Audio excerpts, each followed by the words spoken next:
My definition of social selling, and I need to read this to you, which is using your presence and behavior on social media to build influence, make connections, grow relationships and trust, which lead to conversation and commercial interaction. When you have that meeting, it doesn't mean that you're going to win, but what going into those meetings and seeing that and saying, okay, this is a change maker, and still asking the question. What you will find is that you'll probably find customers on Instagram and they're active on there, but they're not active on maybe on LinkedIn.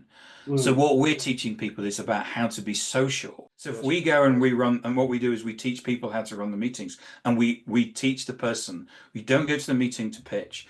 The person will turn around and say, pitch to me.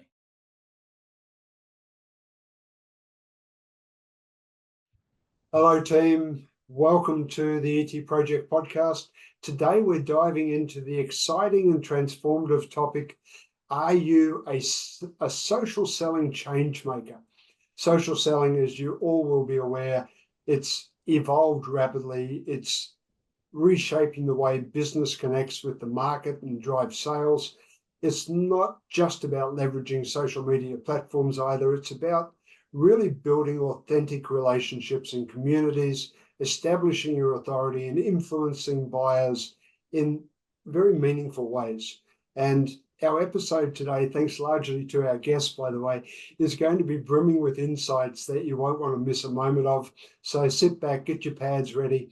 And as always, we'll be letting our guest, I should say, guide us through the maze as we deep dive into the world of social selling. And our guest, as you would have heard me introduce him in the intro, is none other than our social selling influencer extraordinaire, a gentleman that I kindly refer to as Mr. Vinyl, Timothy Hughes himself. Tim, welcome to the ET Project. Hi, Wayne. It's an honor to be asked to come on your show. Thank you so much for having me on. Really excited to talk to you. Thanks for that. And look, we need to clarify the title that I've given you, Mr. Vinyl. So last time we spoke, I think you told me your vinyl record collection was around the 2000 mark. Has it grown? Yes. Has it grown since then? I think it grew by one today. Yes. Very nice. Do you actually get much time to sit back and listen? I know you're extremely busy, but where do you find the time to sit back and enjoy the music? I sit and listen every evening. It's part of what I do. I don't watch a lot of television. Right. And so listening to music is kind of what I like. In fact, last night I was invited to go into Universal Music's Wow. Dolby Atmos studio in London, where they were doing a playback of they've just brought out Dolby Atmos versions of the two albums, Thin Lizzy Jailbreak and Thin Lizzy Johnny the Fox. And there was a Q&A with the guitarist, Scott Gorham, and I was able to meet him, and I got a selfie with him and asked him questions and stuff. It was pretty amazing. Very nice. Very nice. Do you have a favorite album amongst the those? Yes. Well, yes. I'm a rock person, so I like anything really quite rocky. But there's quite modern. People are still producing rock music even today. Yeah, very nice. Well, let's jump into a little bit on the business side, and if you don't mind sharing some of your professional journey and what led you to co-found DLA Ignite. Yes. So I'm a salesperson. I've been in sales for 25 years, business to business, enterprise. So I've worked at Oracle twice. I worked in their partners. I ran a partner for a little while as well, and I was on the board in the UK.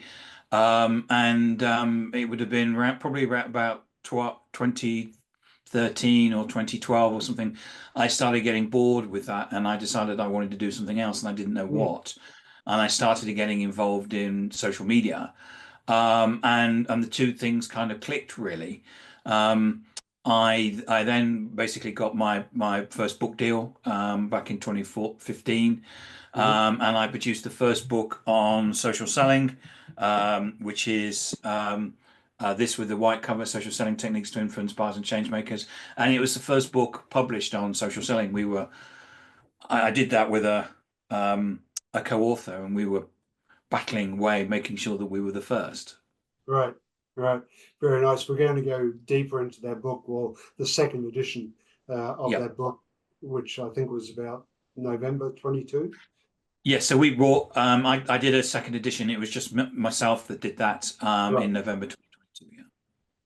Perfect, perfect.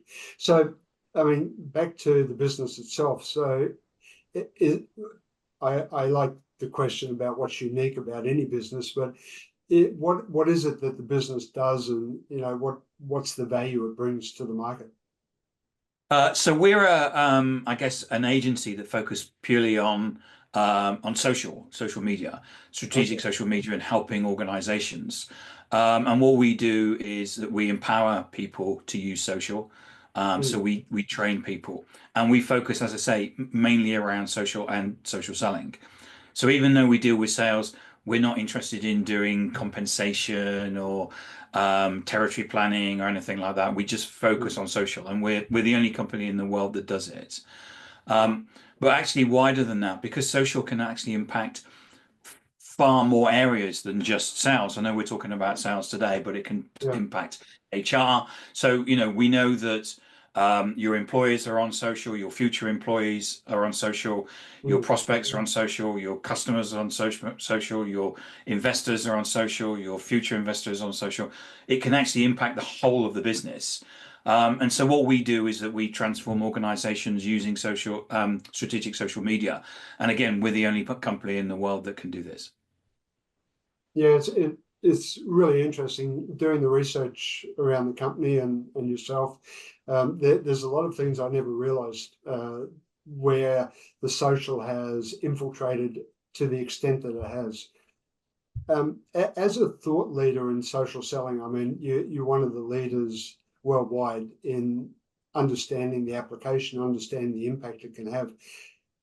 With the market being so dynamic from a technology point of view, have you seen the social selling landscape evolve dramatically in recent years, or is it just progressing as expected, I would say?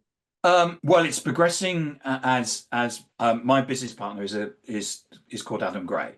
We set the company up, DLA Ignite, 8 years ago, and we said that social media would become strategic for organizations, Mm, and that what would happen is that gradually people would take up social media. We were laughed at. We right. were told it was a fad, it would go away. And now 63% of the world's population is active on social media. The average person, when I mean active, is the average person spends 2 hours, 23 minutes a day Mhm. on social media. And, we're having conversations like this. And, you know, in the past, we called it social selling. Now it's selling, we live in a world of zero interrupts. No one's interested in your spammy emails. No one's interested in cold calls. Nobody's got any pipeline. And the only way that you're going to get pipeline now is through using social and using it strategically, rather than so many organizations are just either spamming with it or using it tactically, and they're not getting very good results. Right. And it's just like using any other sales methodology. They need to actually come into 2024 and actually realize that 1980 and 1990 sales and marketing methods are no longer really relevant. Yeah, it was going to be one of my questions about, how much has it changed in the last couple of years since you released the second edition. It sounds like it's continued to change and evolve, because I know in the second edition you talk about there is still some balance between the two, but it seems like it's gone further past that point. Yeah, we saw it. We saw a change take place during COVID. Mm, And certainly what we've seen is, with the change with AI. I mean, what's happening at the moment is that people out there are being promised that they can somehow or other get meetings with people by using AI. mm, currently people can't get meetings. Why? Because no one's interested in what you're talking about. And everybody goes to the market and says the same thing: buy my product because we're great. Yeah. And the promise that AI is giving you is that we're going to be able to create more and more content of the same content that isn't working right now. More noise. So basically what people are going to create more noise. So you buy the app, the competition will buy the app, and there'll just be more and more noise, and it won't cut through. Mm. People aren't interested in your products. People aren't interested in your services, and they're not interested in all this brochureware that's being pumped out onto to social media. In Right. fact, all of that is pushing your customers away. People are spending billions in basically trying to push their customers away when they think it's actually trying to actually get them meetings, and it's just not working for them. So as I was reading the book, and I've been watching your posts a lot over the recent times, the questions keep coming to mind. How large scale is the realization that companies need to be making this transition to social selling? I come from a very traditional industrial industry, and my experience is that it was very, very minimal, if at all. Yes, when Adam and I started the company, we thought it would take 18 months Right. before everybody would work out, and here we are 8 years later. And people still think that, going back to 1980 and making loads of calls, going back to 1990 and sending spam emails, and this is going to help them. Mm. We know that, the data shows that sending spam emails has a 98% failure rate. We Right. know because the data shows that making cold calls has a 99% failure rate. Mm. Now, and people think, well, what we'll do is we'll make more calls and we'll send more emails. Really? I mean, The, there isn't a correlation between it. It's just not working for people, and we've seen all the layoffs that have taken place, and we've seen the IT industry shrink because they're still wedded to the realms of 1980 and 1990. exactly. So that's the old methodology, the old mindset Yeah, yeah. of When I it's a, started selling when I started selling in, what was it, in the late 1980s, you could make cold calls mm, because there wasn't the internet, and actually people wanted to talk to you because you could tell them what was going on. But that's not the case anymore. You've now got access to an infinite amount of information. If mm, I want to know about your products, I can go onto your website and I can find them. yeah, Um, and that's what people are doing. Buyers, we now know through research from Sixth Sense that buyers are now 75% of the way through the buying process before they mm, contact customers. They actually know which product they want to buy. They may yeah, contact three people because what happens is you get three prices. But at the end of the day, most buyers, when they're contacting people, they know what is that they want. mm, Um, and what salespeople have to do is get back control. How get back, early. We've been trying to do this for all of sales.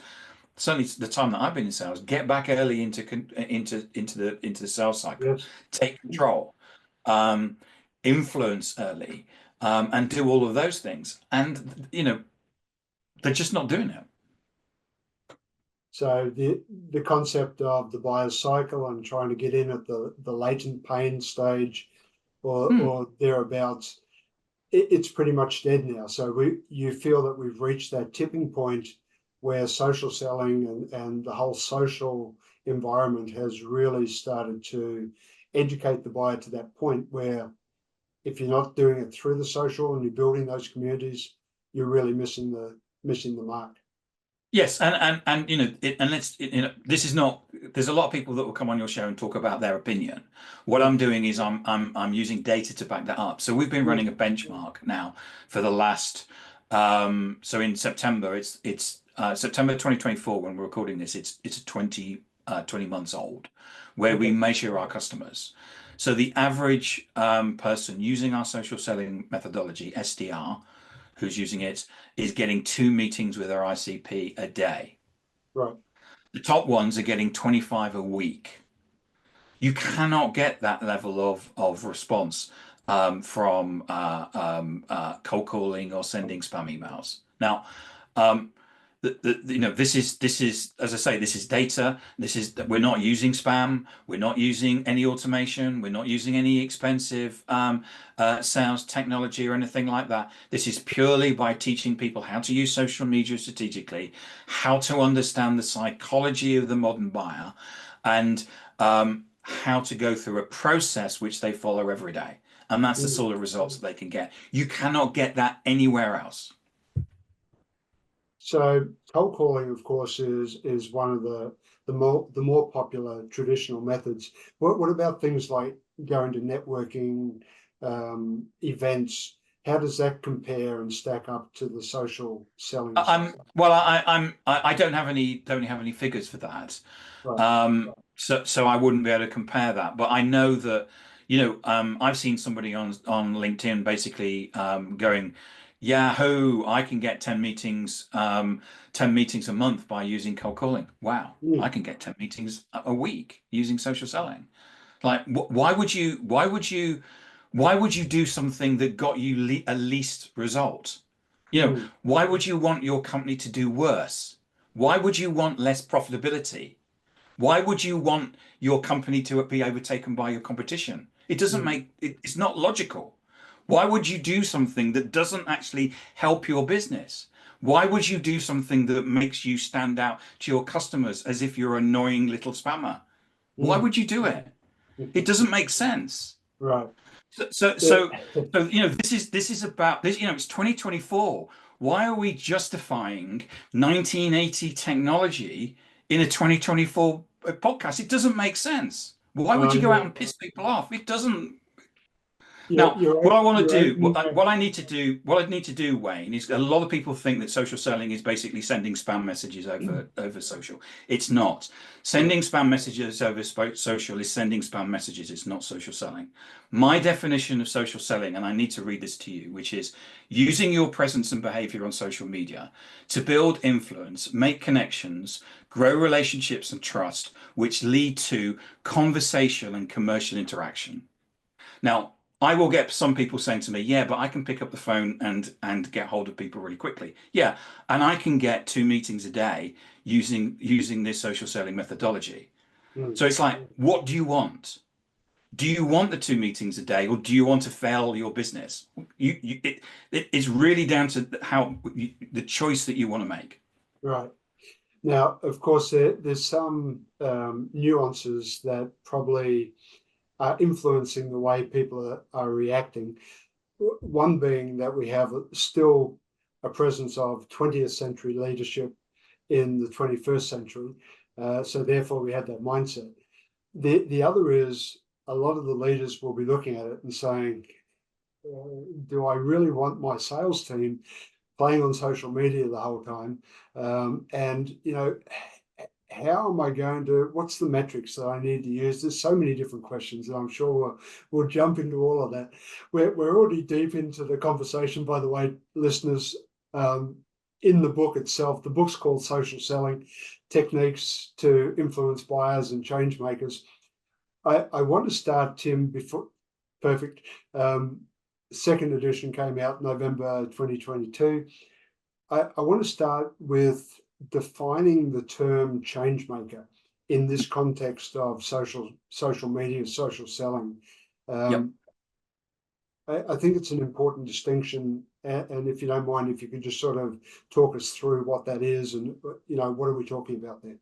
Yeah. So in sales methodologies, you quite often you get different terms of people. So you'll get like an internal salesperson or the economic buyer, which is the person that signs the check. Those are Right. the terms that you get. This new one, Changemaker, is one that isn't used in any of those sales methodologies. It's actually something that came out and was found by some research that Google did. And what it is that in the sales methodologies where you have this internal salesperson, the reason that person wants to help you is that they want your solution. So, for example, in the past, I've sold Oracle into lots of companies, and the reason why they bought Oracle is because the person who wanted to buy it wanted Oracle on their CV. That it was their personal win that Mm, they were going to get Oracle, and that was going to help their career. And people do things, as you know, from their own personal perspective. Mm. With the change maker, it is to do with them, but actually they don't care which solution it is. Right. This is probably a middle ranking person, and Mhm. this project is going to get them the VP ship, or it's going to get them noticed for that. What they want is that VP ship. So there is this reason why that, there's still the personal win, but they don't care the solution. So what happens is when you meet that person, they will at that meeting, they will pretty much nail you to the wall. You will probably come out of that meeting and go, that was a terrible meeting. What they're doing is that they're actually drilling down to see whether you are trustworthy Mm. and whether your solution is actually going to help them. Now, when you have that meeting, it doesn't mean that you're going to win, but going into those meetings and seeing that and saying, okay, this is a change maker, and still asking the question. So Wayne, what are you going to get? What are you going to get out of this?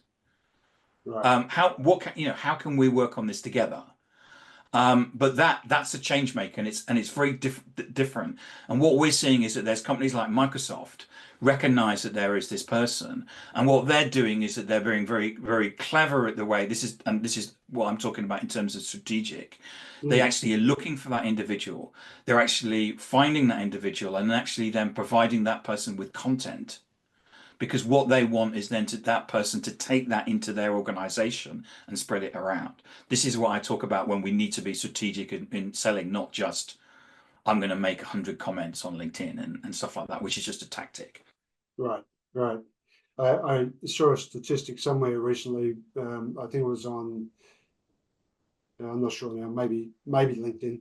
They're talking about you need to connect with somewhere around 4 to 6 people within the organization today to be successful. Yes, so LinkedIn call this multi-threading. I mean, it's always been the case, selling big deals, that you need to Yeah. connect to as many people. I remember doing Miller Hyman 25, 30 years ago, Mm. and it was the case. And certainly, so what you'll find is that in an organization, say we're trying to sell to PwC. The Mm. people in PwC will be more connected to each other, because what happens is in companies, people, you'll go to a meeting and then you'll connect to everybody, and then you'll go to another meeting and connect to it. So you'll be more connected to those people. And what you need to do is you need to be connected to at least 10 people in an Right. organization. But what happens is that those 10 people will, what you're getting is this amplification effect, because those 10 people, because they're more connected to the other people within Mm. PwC, more people in PwC will see your content and Right. therefore will see your influence. Yeah. It's a fascinating world. In And, in the and book. and Wayne, what I would say, if there's any sales leaders watching, they need, if they're running quarterly business reviews, Mm. QBRs, or doing any account reviews, they need to be asking the question of their salespeople, how many people are you connected to? Mm. Because if they're not connected to anybody, I would put that opportunity at risk. Because you have to be, today you have to be connected to people. You have to have gone through the process of building a relationship. They need to know who you are. Remember, if Mm. you're not connected to anybody, you're invisible. Yes. Yeah. And what you'll find is that pretty much every single sales team in every single company in this world is invisible to their prospects, and I can Mm. prove that. Okay.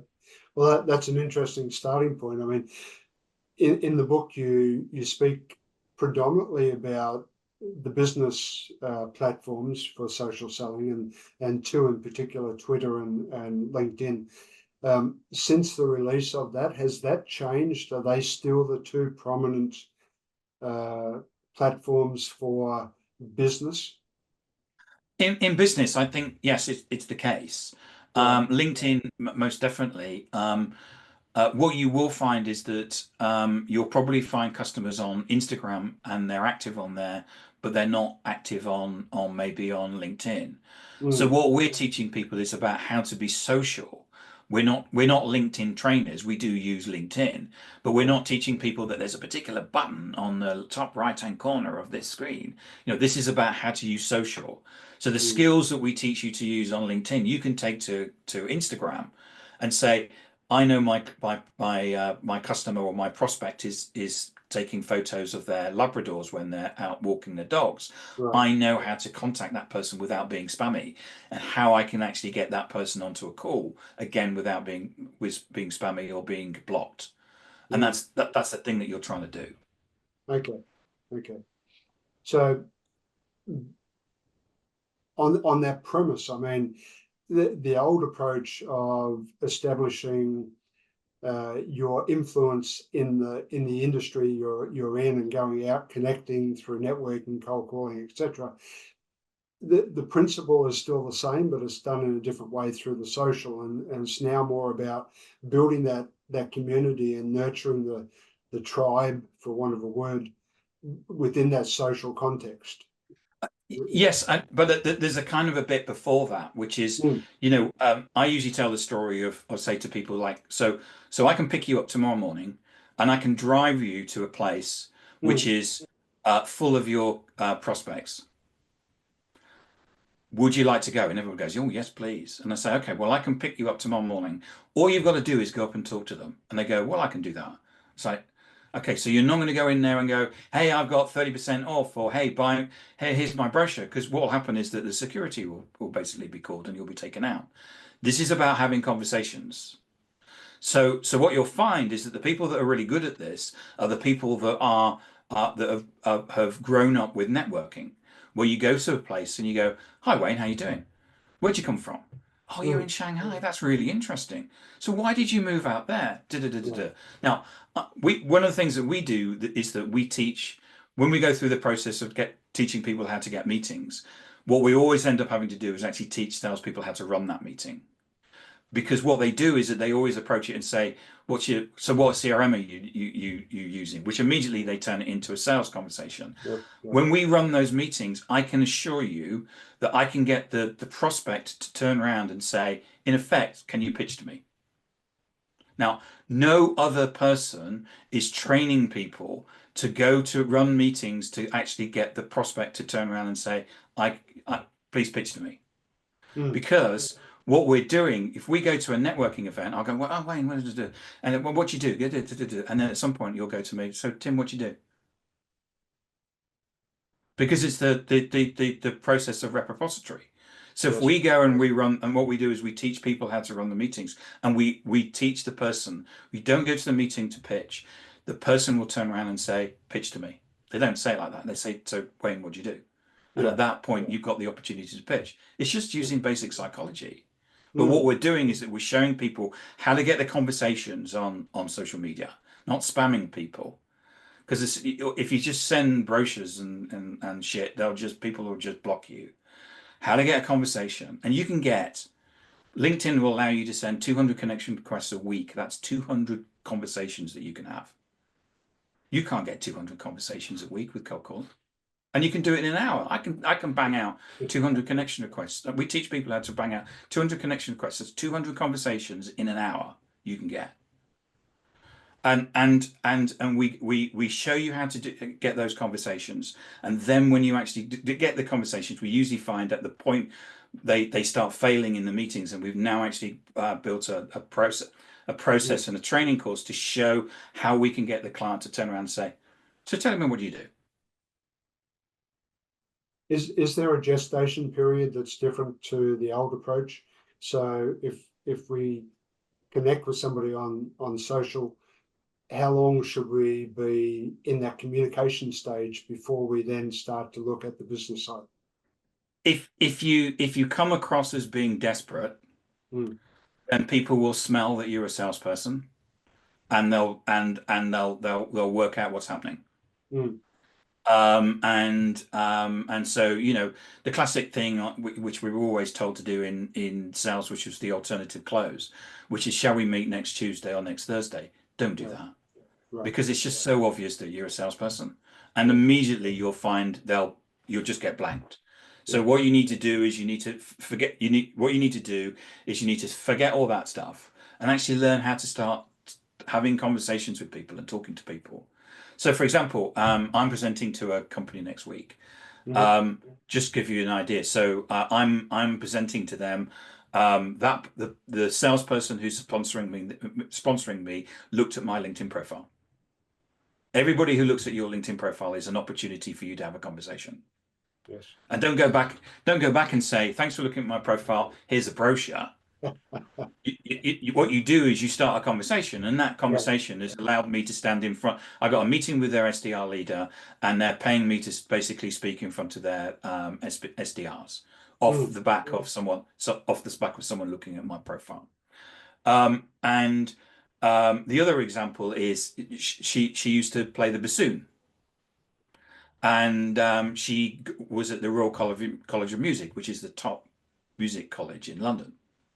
So my business partner, Adam, basically, I said, this is the person that I'm dealing with. So he basically contacts her and said, you're playing, so in the connection request, it was, hi Debbie, you play the bassoon. That's brilliant. I used to play the violin, but now I play the guitar. I would have loved to have gone to Royal College, but they rejected me. Can we connect? And immediately she got a connection. Then they got into a conversation about the bassoon and the fact that Adam now plays the guitar and stuff like that. Now, he didn't take that to a call, but he could have done.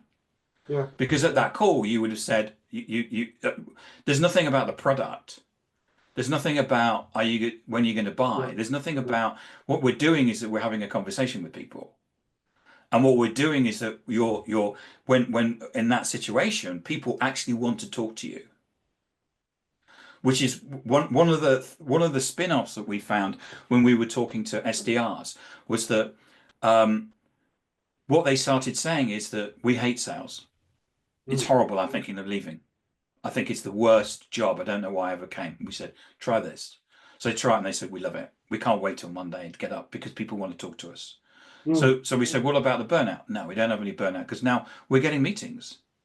We're getting the level of meetings that we want. So it's not just about, so in your organization, this isn't just about the fact that you're going to smash your number and you're going to win sales leader of the year or whatever. This is about making sure that your team actually is supported. The fact that they actually start learning to love sales. You're not going to get the burnout. You're not going to get the people leaving.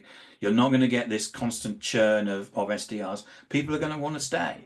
And then, of course, what the skills that you've taken, you've given them as SDRs, they're going to take and use as being AEs and being successful AEs. So you're providing this succession plan through the organization of people that actually want to work there and actually want to do the job. And we didn't know, it was one of those things where you interview somebody and you go, I didn't know that.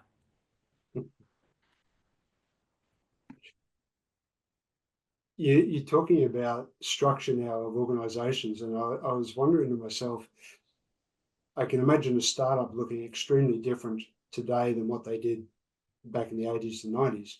But for the established organizations that have large sales departments, if you were going in there as a consultant or talking with them, what recommendation would you make? Should they convert all of their sales staff to being on social? Should there still be a mix? Like what's the mixture now within the approach towards selling? So usually what happens when we go into an organization is we run a pilot. I mean, since 2017, we know that whenever we run the program, we get the same result. It's repeatable and predictable. We know what we'll get. And usually what happens is that the organization is very concerned about stopping something and starting something else. It's seen as risky, which is why we talk about pilots. But usually it happens organically, that people start realizing that they can get a better response. Actually getting through to somebody is sometimes seen as a good response. And what we're able to do also is there's a whole bunch of measures that we can provide digitally. So you can actually measure the process that they're going through. So this isn't just a case of letting people go onto social media and not knowing what they're doing. There's very clear measures, leading measures and so you know from your Salesforce exactly who's contributing and who's not, Right. who's got the blockages and who's not. So you've got far more advanced warning than anything that you've got in the CRM. Mm. So you've got this ability to kind of see ahead in terms of what's going on with the business and what's going on with the Salesforce. Yeah. But yes, I mean, usually what happens, we'll get salespeople going, well, you say, what'd you do this morning? I said, well, I made cold calls. I said, how did that go? I said, well, it was a complete waste of time. Yeah. And it says, and then gradually they stop. But one of the things that you have to realize is that a lot of people are still measuring people on input, not output. Mm. So, for example, there's a lot of people that are measuring people on how many calls they make and how many emails they make, rather than how many meetings that they're getting. And so, so we've had social sellers go to organizations, and one guy we trained basically went to an organization, and he got his 10 meetings, 10 meetings a week. He was actually the guy that can get 25. And I said, well, why have you only got 10? He says, if I put my head over the parapet more than that, I'll get it shut off. And he says, I'm still being chased about how many emails and cold calls. He said, I've made 10 meetings. He said, the other top sales guy does two, and I've done 10. Yep. And so we do, one of the things we do advise people is they do have to change their measurements, Mm. because as as you would do when you need to be successful. I'm not sure that's anything new though, Tim. I think we've, It's not new, Wayne. No, yeah. it's not. Is there any rule of thumb, and I'm not looking to hold anyone to it, but do you need 1,000 members in your community to generate a call? Like in the old days, we used to work on the 100, 10, 1 principle, right? So is there anything like that in social selling that you can hang your hat on to say we need No, 1,000? so I will tell you. I'm going to tell you three things that you need to do. But Yeah. you can send each of your salespeople, anybody in your organization can send 200 connection requests a week through LinkedIn, Right. um, and that's your ability to have 200 conversations. Mm-hmm. um, and that's really what you can do, and it's really about for the time. We always recommend people time block time, just as you would do maybe time block time for cold calling, and Mm-hmm. time block time for doing that. But you can do it in an hour. It's not difficult, and we teach people how to do that. um, so let me talk about the three things. So there's three basic things that you need to have. Right. So the first thing that you need to have is to have what we call a buyer-centric profile. Some people call it a personal brand. I don't like the term personal brand because it kind of sounds like Brian Solis or Mark Schaefer or something that I can't achieve. I'm just a salesperson. I'm not someone that's been on, it kind of feels like I'm going from 0 to 100, where really what I need to do is go from 0 to 1 or 2. So we call it a buyer-centric profile. So this is a profile that when your buyer looks at you, and they will do if they're checking you out, Yep. they go, that Wayne Brown person looks interesting. I wonder if he could help me. He does sailing at the weekend. That's really interesting. I go sailing as well. I wonder if that would be that would be interesting. Mm. So we have clients that are doing multi-million-dollar deals purely on the fact that people are walking across social and saying, "You look interesting. Can you help me?" This is how you're going to get into deals early, because we know people are searching on Right. social media for what we're Yeah. selling. So how can we be in those searches? Mm. The second thing that you need is you need to have a wide and varied network. It doesn't matter how many people are in it, you just need to keep growing it. Okay. And the average person on LinkedIn has 930 connections, but what they will be is their existing network, Yes. their ex-colleagues and recruitment consultants, and they're not the people that you want to influence. Now, don't just disconnect from people. That's not the thing. What you need to do is, the old Chinese proverb, the best time to plant a tree was 20 years ago. The second time to plant a tree Is now. today is Yeah. today. Yeah. Yeah. So you need to start building your network, and you need to start doing it in the places that you want to influence. Now, Mm. that will be sometimes in your accounts, but there may be people out there, PwC, KPMG, who influence your accounts. So you may want to connect to those people as well, but you need to start doing that. 200 a week, that's is the target that you should be looking at, and you can grow that over time. If you're not connected to the people that you're trying to influence, you are invisible.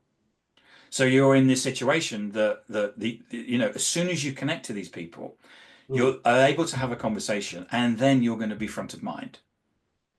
So every day, so if you think about cold calling and spam email, how many times a day can you cold call somebody? Normally A once. day. Once, right? So how many times a week can you cold call somebody? Probably still only once. Okay, so you're only able to speak and wave to a person in your network once a week. I do it every day. Right. And actually people like me doing it, because what I'm doing is I'm serving up content. This isn't brochures and brochureware and buy Yes. my product because it's great. This is me. Here's me. I had a selfie last night taken with Scott Gorham from Thin Lizzy. And there's a selfie of me. This is me. I like rock music. I've got an opportunity to meet one of my heroes, Yep. and I was able to ask him a question, and he said to me, "That's a really good question." Now, that meant a lot to me. And there's other people that would go, "Yeah, you met Scott Gorham. Wow, that's amazing, Yep. Yep. fantastic." And of course, that's what I want. That's the reaction I want, because Absolutely. what I'm looking for, as we always do, is that people are always looking for ways where we have this crossover. Wayne, your interests are the same as my interests. And when we do that, we know, like, and trust people.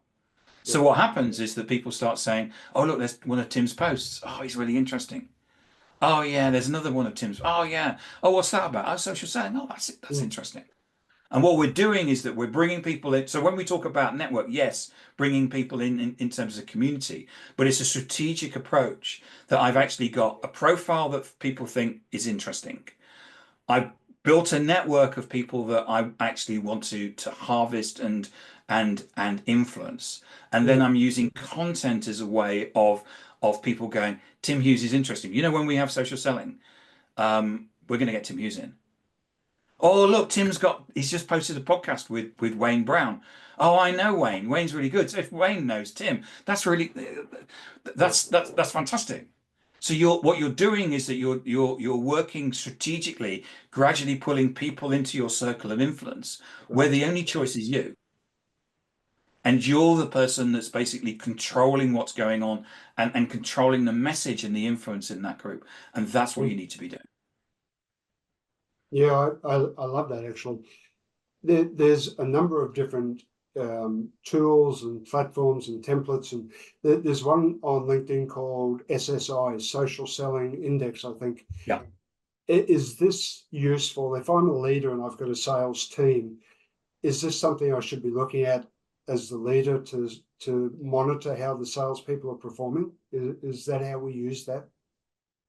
So SSI is a black box measure that LinkedIn use. And usually, if you're over a 60, 70, it's okay. Maybe for the first 3 months of a program, a leader should do that, because what you're trying to do is to get people will be scared. People will be scared about using social. They'll be scared about saying the wrong thing. Probably, when I was at Oracle, if you posted something on social media, you got fired. So, where that people still have this concern about what they can say and whether they'll sound stupid or something like that. So you can use that for maybe the first three months, and maybe run the person with the highest one gets an Apple Watch or something like that. But the thing is that to get an SSI of 80, you soon know how to game it, and therefore what you're doing is that you can be doing the right things to help your SSI, but not necessarily the right things for the business. And so at some point you do need to go over to the leading digital measures. How many people have you connected to? How many pieces of content have you put out? How many likes have you got on that content? How many comments have you got on that content? And all of those things. which are measures that you can then work out, and then you can actually see where the person is doing the right or the wrong things. Mm. So our listener base are predominantly leaders, and I can imagine they're sitting back listening to the conversation and thinking, okay, you've convinced me that we need to be doing something regarding social selling if we're not there yet. You've given a few tips and indicators. If we were to say, look, here's the 3 concrete things you could start doing tomorrow to ramp up your social selling environment within your organization, what would you advise people to do? So I would advise them to, you need to relook at your LinkedIn profile, because your Okay. LinkedIn profile will probably be a CV. So what happens is that when people look at your LinkedIn profile, they will jump to a conclusion. So if your LinkedIn profile is a CV, there's only one conclusion I can jump to, which is you're looking for a job. Mm. And therefore, what you need to do is you need to start thinking about your LinkedIn profile as this is your shop window to the world. 1 billion people walk past your LinkedIn profile every single day.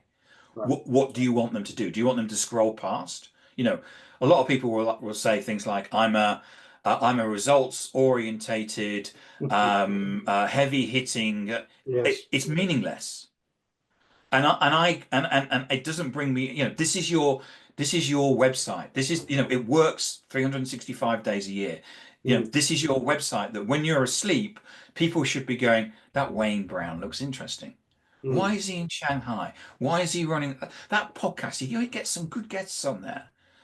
And what you want is people to be curious about what you're doing, why you're doing it, Right. the things that the things that motivate you. This is me. I coach the football team.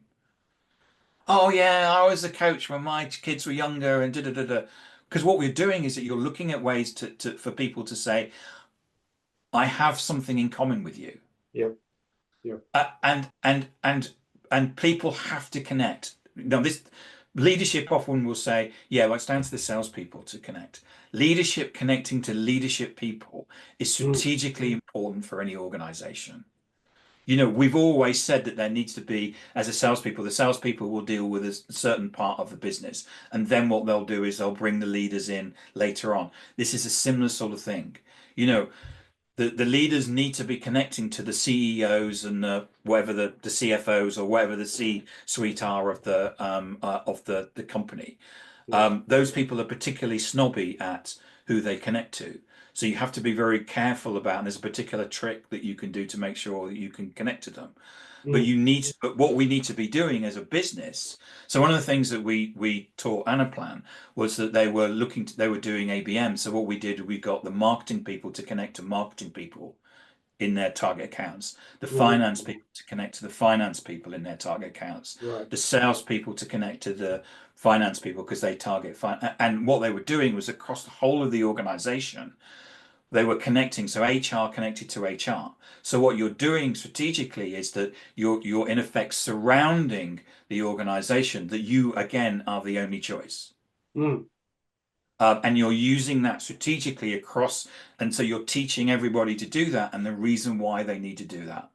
And then the third thing again is about the content. This is not about, you know, this is not about I'm at a sales kickoff. This is not about me at President's Club. Buyers are not interested in you at President's Club. Mm. In fact, it probably annoys buyers that you're at President Club because you're spending the money that they've spent with you. You know, the other classic is that this is the other classic that people do is that here we are at the team meeting and it's after they've eaten a meal and there's loads of uneaten food on the table. Now, this is a global platform. What does it look like in places like Bangladesh and Pakistan and India, where you're sitting there and you've wasted a whole load of food? Yep. That's not a good image. So, we need to think about content in a strategic way that Mm-hmm. people are going to read and are going to resonate with people. And one of the best things you can do tomorrow, those people are watching, is take a screenshot of this, basically post it on your LinkedIn profile, and say, "I watched Wayne and Tim on Wayne's podcast. It was really inspirational. And tag us and say that. Thanks very much. Yeah, That's, I like that. what a great piece of content. Absolutely. And what it's doing is it shows that you listen to podcasts. You're an interesting person. It You're does, interested right? in learning. You're a lifetime learner. All of these things. Yeah, yeah. It's such a fascinating topic, Jim, and the book is extremely well written, filled with Thank you. a huge number of tips. We're very tight on time, so I don't want to drag it out too long. But is there anything we haven't touched on in the conversation that you really want to get across? No, just really that if people are interested, then connect to me on social media, or you can get my book, Social Selling, Techniques to Influence Buyers and Changemakers, the one with the yellow cover, on Amazon. And I'd love to hear people's feedback. And please, if you connect with me, send me a note that says, I saw you on Wayne Brown's podcast. I thought it was really good. Can we connect? Yeah, you have a challenge in the book, I noticed, to take a picture, a selfie with the book, and Yes. send it across. So same. Yeah, Please. absolutely. I do have a challenge, and I collect all of those photos. You have another book as well, right? Smarketing. I do. So we came out with we being my business partner Adam Gray and a friend of mine, Hugo Witcher, who still works in corporate. We brought a book out called Smarketing, which at the time was about, well, the book's about the merger of sales and marketing. If we were to write it today, we'd probably call it RevOps.